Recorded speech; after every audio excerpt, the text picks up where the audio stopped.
Sumut, rompiendo el silencio por Palestina.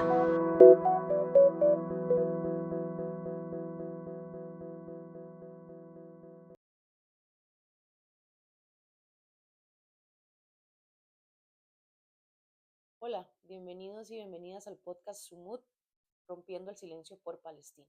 A pocos días de firmado el mal llamado Tratado de Paz Trump, las agresiones de la ocupación israelí continúan a gran escala. Hoy, domingo 12 de octubre, fue asesinado el periodista Saleh al-Jafarawi mientras realizaba sus labores reportando desde el corazón de Gaza. La ocupación sigue intentando matar la verdad, convirtiéndose en el mayor asesino de periodistas del mundo. A esto se le suma la negativa de soltar a varios rehenes, incluyendo al doctor Hussam Abu Safia, raptado por las fuerzas de ocupación en diciembre cuando se negó a abandonar a sus pacientes del hospital Kamal Adwan. Este pediatra ha perdido más de 40 kilos de peso y existe una campaña mundial para su liberación, pero la ocupación le sigue negando su libertad. También se suma el caso de los miembros de la flotilla Sumut, quienes han denunciado el trato inhumano recibido, calificado de humillaciones y tortura. Sin embargo, han insistido en que esto no es nada comparado con el trato que reciben miles de palestinos y palestinas, muchos de ellos niños y niñas, en las cárceles israelíes. Siguen los bombardeos y las destrucciones de viviendas y las agresiones contra el pueblo de Palestina. En este marco debemos redoblar esfuerzos de solidaridad con el pueblo palestino. Urge que sigamos en las calles, que sigamos exigiendo castigo contra los criminales de guerra y medidas que realmente protejan la dignidad del pueblo de Palestina. En nuestro país, esto significa aumentar la movilización contra el TLC y contra la complicidad del Estado con el genocidio. Seguir luchando es lo menos que podemos hacer. No olvidemos un segundo que la humanidad se juega en Palestina.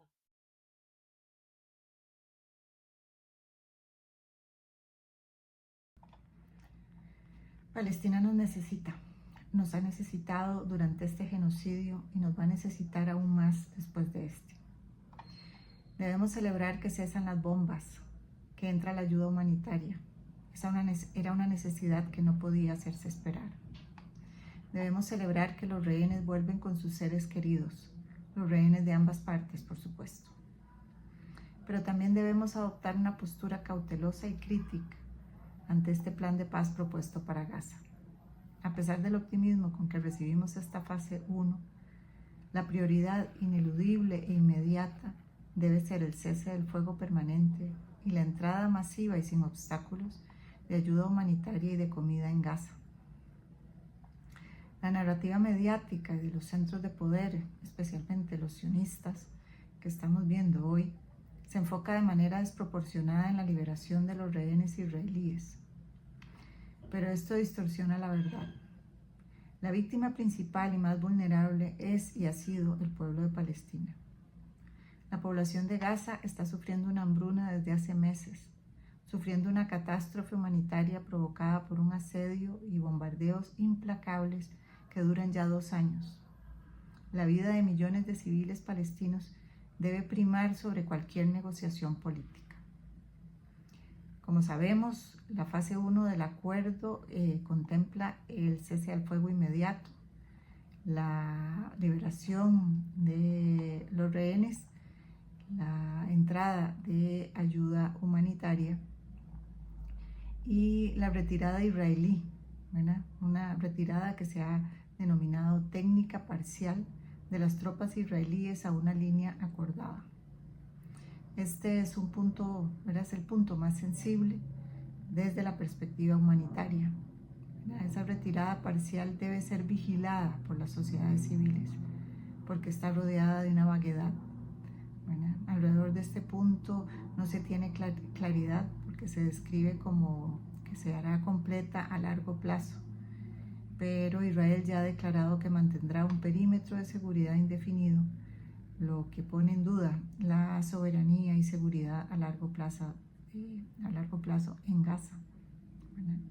La propia génesis de este plan se asemeja más a un ultimátum que a un acuerdo negociado. Las declaraciones de Trump se han centrado únicamente en la liberación de los rehenes israelíes, pero la fase 2 es la que vislumbra condiciones más complejas para la resistencia palestina y para llegar a acuerdos. Entonces ahí es donde debemos permanecer vigilantes. Sin un plazo claro y con la amenaza de aniquilación que aún sigue flotando, el plan no ofrece una garantía sólida para una paz futura. La desconfianza es alta porque ¿qué impedirá a Netanyahu y a su ejército ordenar la reanudación de los ataques para asegurar ese perímetro de seguridad que no está claro, o continuar con la destrucción de las vidas palestinas que tanto han anunciado? Entonces, la mirada crítica de las sociedades civiles, de los grupos, debe centrarse en la implementación de la ayuda. Mientras se discuten todos los detalles de las siguientes fases del desarme, de la gobernanza futura, la población de Gaza necesita alimento, agua y medicinas en este instante. Que se permita la entrada de ayuda humanitaria no es un gesto de buena voluntad, sino el cumplimiento básico del derecho internacional, ese que Israel ha violado flagrantemente por más de 77 años y durante estos 2 últimos años sin piedad. La vida del pueblo palestino debe ser la única métrica real para juzgar la moralidad y la urgencia de este o cualquier otro plan.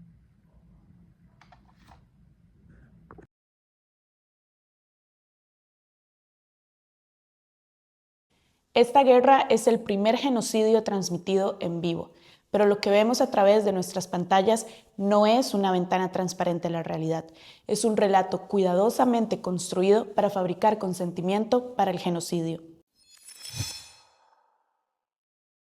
Los medios occidentales aplican estándares completamente diferentes para generar empatía según la nacionalidad de las víctimas. Cuando mueren israelíes, automáticamente reciben una cobertura emotiva, nombres completos, historias personales, fotografías familiares.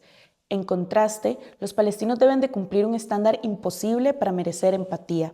Se les exige ser las víctimas perfectas, pero no se pueden organizar para resistir porque eso les compra la etiqueta de terror. El pueblo palestino debe permitir ser eliminado sin resistencia, para mantener ese estatus de víctima digna de compasión. Pero son víctimas sin victimario, o peor aún, víctimas de su propio salvajismo que necesitan ser civilizados por Occidente. Cuando la foto de Mohammad Zakaria, un niño palestino que murió de hambre, recorrió el mundo, el New York Times reprodujo la narrativa sionista de que murió por condiciones preexistentes. Esa misma narrativa acusa a las madres palestinas de negarle comida a sus hijos para convertirlos en propaganda. Cita que la hambruna ataca niños en Gaza, pero no es la hambruna, es Israel.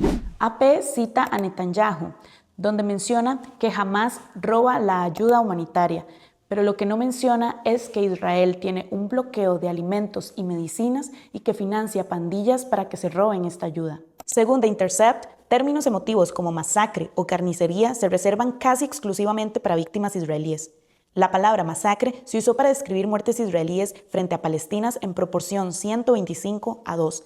La BBC da 33 veces más cobertura a muertes israelíes que palestinas. Otras tácticas editoriales ocultan al perpetrador. Los palestinos no son asesinados por Israel, simplemente mueren en voz pasiva. Los rehenes israelíes son correctamente etiquetados como tales, mientras los más de 10.000 palestinos encarcelados son llamados prisioneros o terroristas. Cuando un soldado israelí es capturado, este sí es un rehén, aunque haya sido sacado de un tanque. Esta parcialidad está codificada en políticas editoriales. Un ejemplo son los memos filtrados del New York Times, que instruyeron evitar términos como genocidio, limpieza étnica, territorio ocupado y hasta Palestina, como si la existencia de Palestina fuera algo polémico. Esto es racismo antipalestino estandarizado como práctica periodística. CNN admitió que no puede describir los ataques israelíes como bombardeos sin la confirmación militar israelí. La cobertura de Gaza pasa primero por la Oficina de Jerusalén bajo supervisión militar, y los pocos periodistas que logran ingresar únicamente lo pueden hacer mediante vehículos militares israelíes. El periodista israelí Yuval Abraham reveló la existencia de una célula de legitimación que genera propaganda para desviar atención cuando Israel enfrenta presión internacional.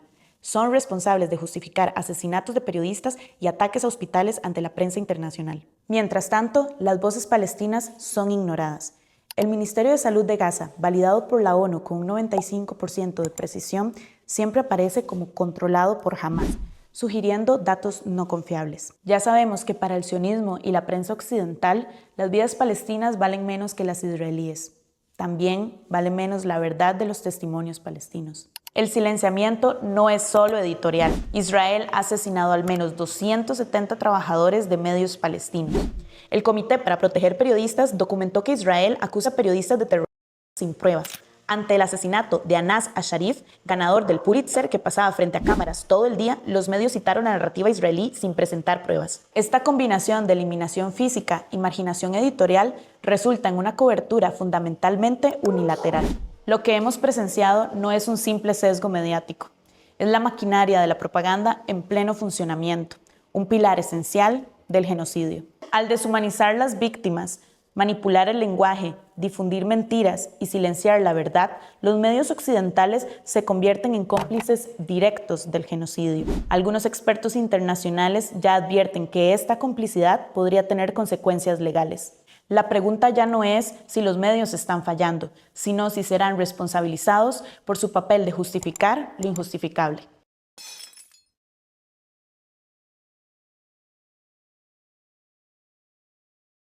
Hola, soy Lili de Malas Juntas y detrás de cámaras está Jimbo y hoy venimos a encender una hoguera y a esa hoguera vamos a tirar al Colegio de Periodistas. 5 párrafos le bastaron al Colegio de Periodistas y Profesionales de la Ciencia de la Comunicación Colectiva, COLPER, para señalar la matanza de civiles en Gaza en tiempo récord, solo casi 2 años después del inicio del genocidio en Palestina. Sí, así fue como el pasado 12 de agosto del 2025 el siempre oportuno y transparente COLPER publicó un comunicado de prensa débil, en el cual señala tibiamente la muerte de profesionales de la comunicación en Latinoamérica y Palestina. No obstante, dicha comunicación se hizo en un tono forzosamente neutral, tratando con desgano minimizador las muertes de civiles palestinos, el hambre y las condiciones insalubres a las que el Estado de Israel somete a la población palestina, incluida su niñez, no solo los periodistas y equipos de comunicación destacados para informar sobre la guerra. Y sinceramente, ¿quién dice que para ser periodista hay que ser neutral? ¿A quién se le ocurrió esta idea? ¿No se supone que la labor periodística consiste en reportar la verdad?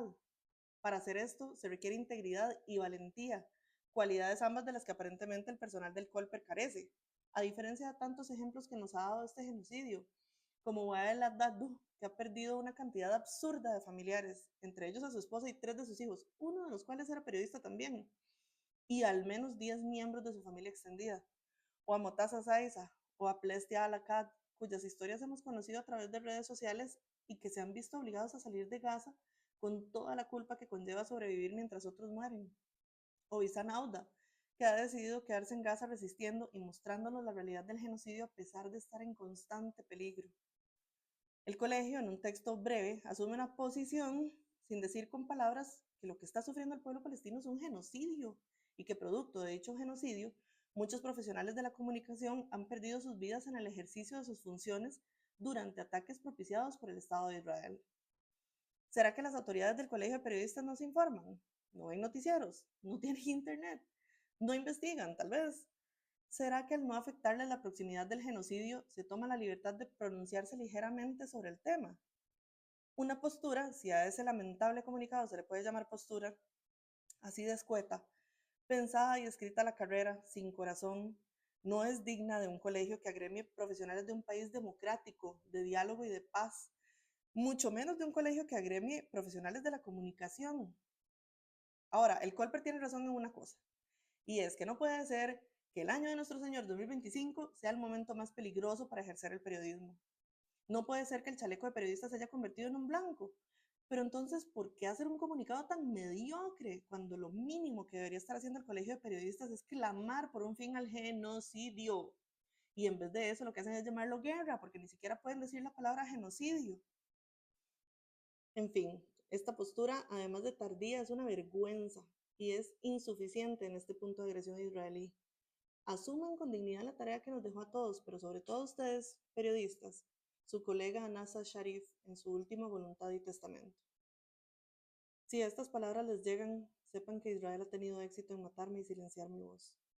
Dios sabe que he dado todo lo que tengo, todo el esfuerzo y cada onza de fuerza para ser un soporte y una voz para mi pueblo.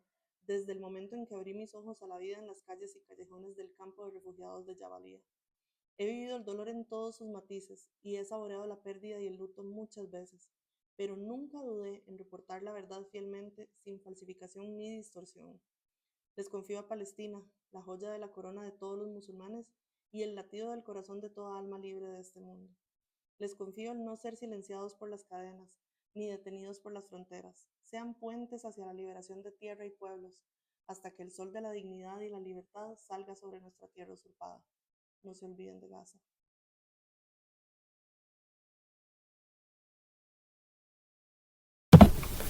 Bienvenidos y bienvenidas nuevamente a un episodio de Sumud Rompiendo el Silencio por Palestina. El día de hoy nos va a estar acompañando Karen Castillo, quien fue parte de la delegación mexicana ante la flotilla global Sumud. Karen nos va a estar comentando sobre los últimos días de la flotilla, sobre el trato recibido a manos de la ocupación israelí y sobre las perspectivas posteriores a la intercepción de la flotilla en la lucha por solidaridad con el pueblo palestino. Bienvenida Karen, muchísimas gracias por acompañarnos nuevamente. Hola, sí, pues muchas gracias por la entrevista. Pues como bien vieron en redes sociales y en medios de comunicación, pues en los primeros días de octubre, el primero 2 de octubre, la Global Sumud Flotilla fue interceptada en aguas internacionales por pues el Cuerpo Armado de Israel. La verdad la última semana de navegación pues fue muy complicada por las amenazas que había por parte de Israel de bombardear o de atacar a los buques, bueno, a las embarcaciones. Vimos también como, pues, por ejemplo, Italia, que en un primer momento dice que va a mandar este gran barco para ayudar o para rescatar personas, pues termina intentando disuadir la misión, ¿no? Llamándola de justo de irresponsable, de decir que era como su última oportunidad para dar vuelta atrás y termina regresando, ¿no? Entonces vemos ahí otra vez como pues todas las acciones supuestamente de apoyo por parte de ciertos estados pues terminan siendo también pues solo actos ni siquiera simbólicos, ¿no? Como solo un acto ahí de intentar decir algo o hacer creer a la sociedad que algo están haciendo, y pues eso también estaba enmarcado pues en estas protestas muy intensas en Italia, ¿no? De los sindicatos que básicamente se fueron a un paro nacional. Entonces, pues vemos cómo los gobiernos pues sí toman medidas a sentirse presionados, pero terminan sin realmente hacer nada, ¿no? Y pues en este contexto de que vimos que pues ningún gobierno realmente se sumó a apoyar, ¿no? Excepto por Colombia, este esfuerzo humanitario, este esfuerzo pacífico, pues la flotilla termina siendo interceptada muy cerca de Gaza. Vimos que algunos barcos lograron acercarse pues demasiado a la costa. Es uno de los barcos, fue el que más se ha acercado a la costa de Gaza en casi 10 años.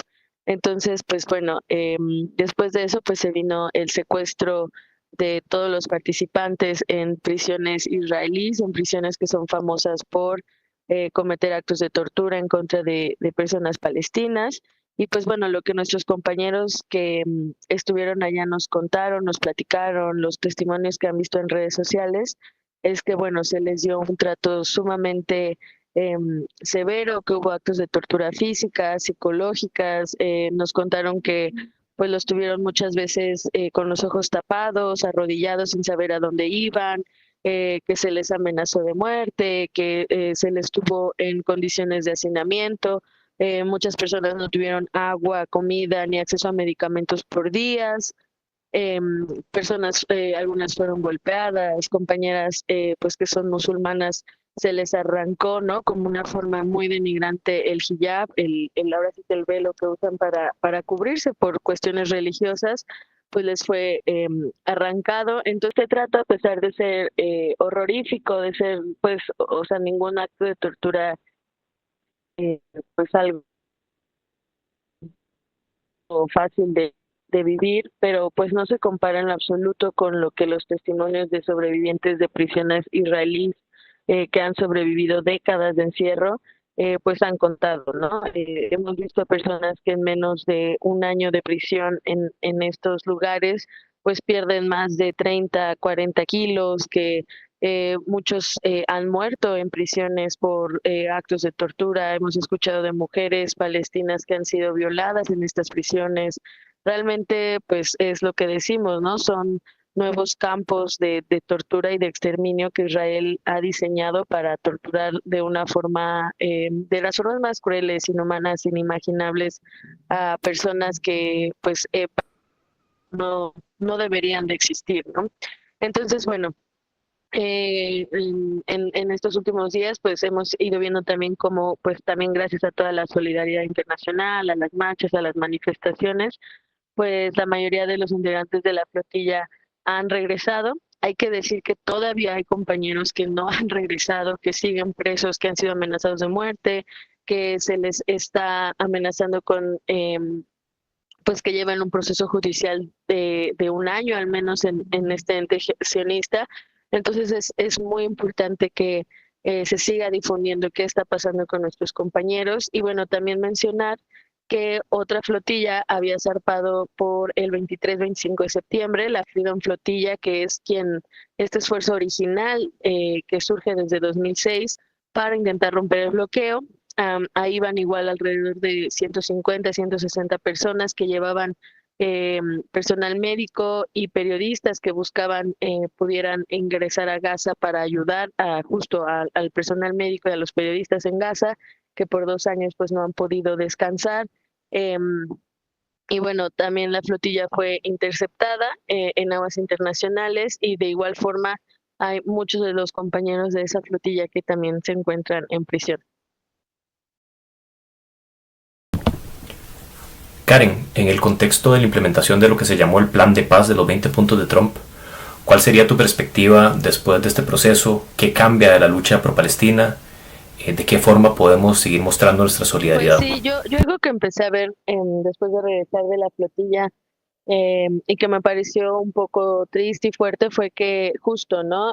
Durante las últimas semanas de trayecto de la flotilla era justo cuando estaba la Asamblea General de la ONU, en donde se estaban discutiendo justo estos supuestos planes de paz, o bueno, este supuesto plan de paz para Palestina, para Gaza, que es un plan que hay que decir ha sido construido por Estados Unidos, por entes árabes que han sido ya aliados, que casi se han convertido en bases militares de Estados Unidos, como es Qatar, como es Egipto, ¿no? Y que están totalmente subordinados a lo que Estados Unidos dice y hace. Y pues justo un supuesto plan de plan de paz igual en el que ha participado Netanyahu, en el que ha participado altos pues sí, políticos de Israel.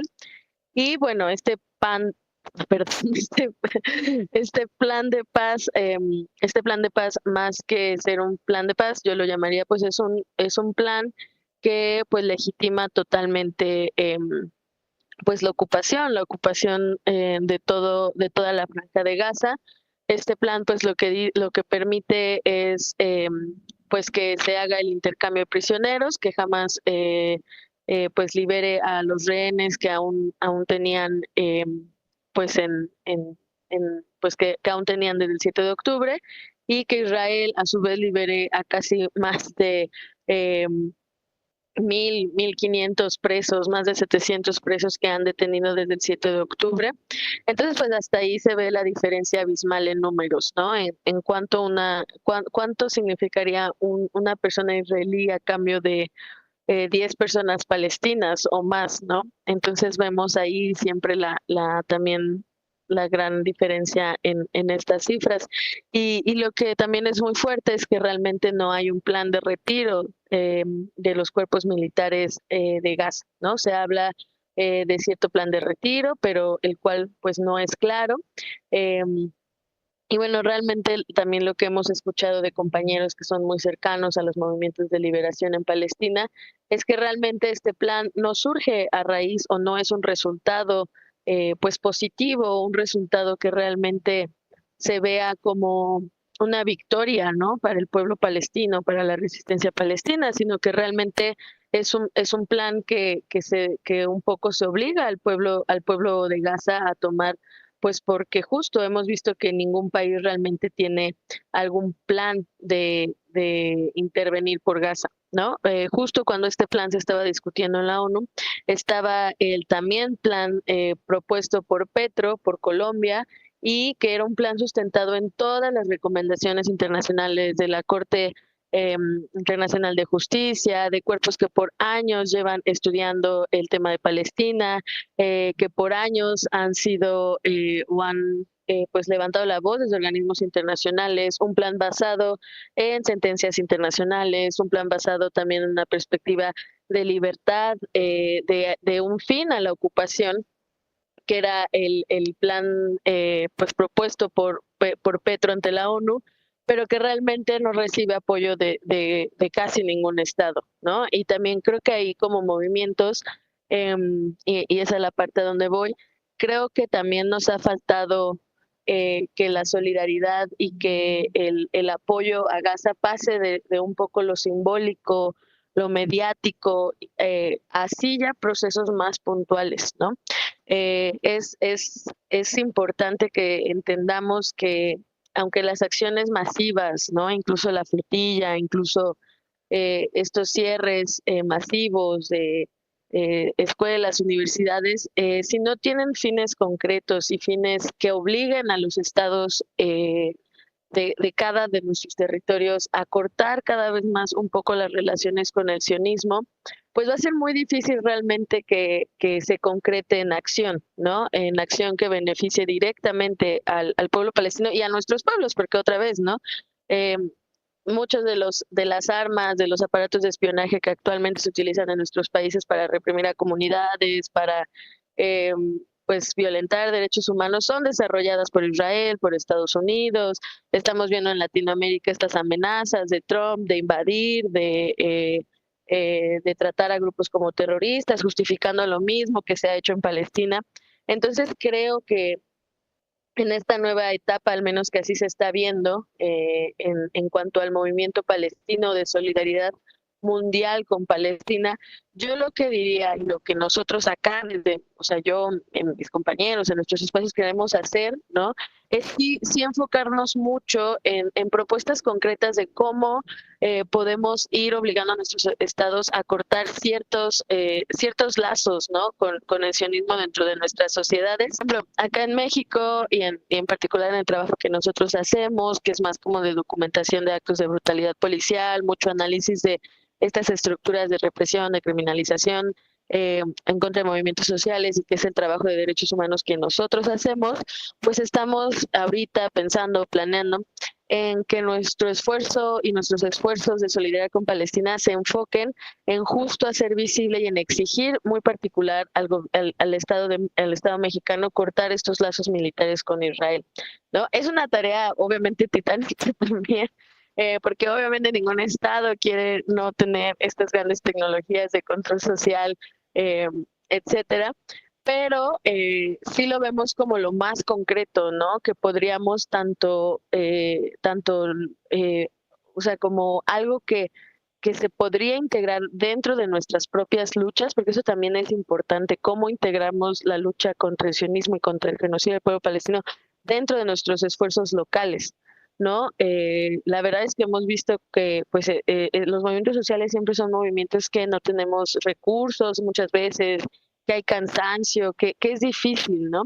Entonces, a veces para nosotros es muy importante y será muy importante para seguir el cómo integramos cada vez más esta lucha contra el sionismo como algo natural, ¿no? En nuestros espacios, en nuestros movimientos. Muchísimas gracias, Karen, nuevamente. Gracias por acompañarnos el día de hoy en el episodio, pero sobre todo gracias por el trabajo que haces en solidaridad con el pueblo palestino. Gracias por el trabajo que haces por la flotilla global Sumud. Creemos que es muy importante esta perspectiva que nos das, es decir, la lucha en contra del apartheid, en contra del genocidio en Palestina, es una lucha en la que nos jugamos el futuro, en la que nos jugamos la humanidad, en la que nos jugamos la dignidad de nuestros propios pueblos. Entonces queremos agradecerte por estar aquí.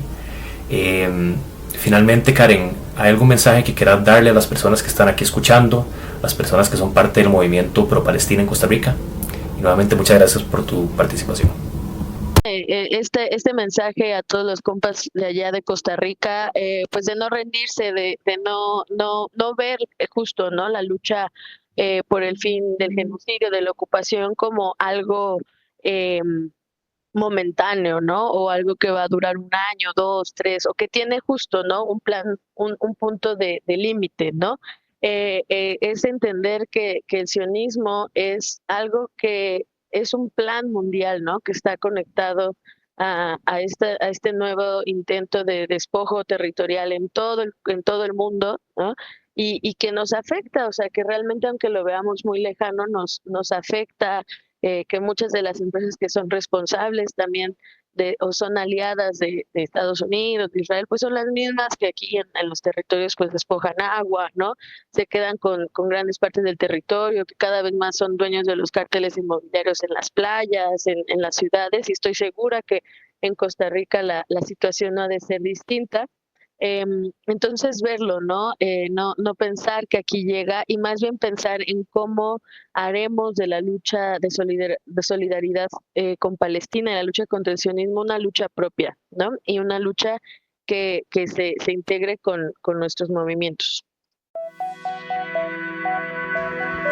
Sumut, rompiendo el silencio por Palestina.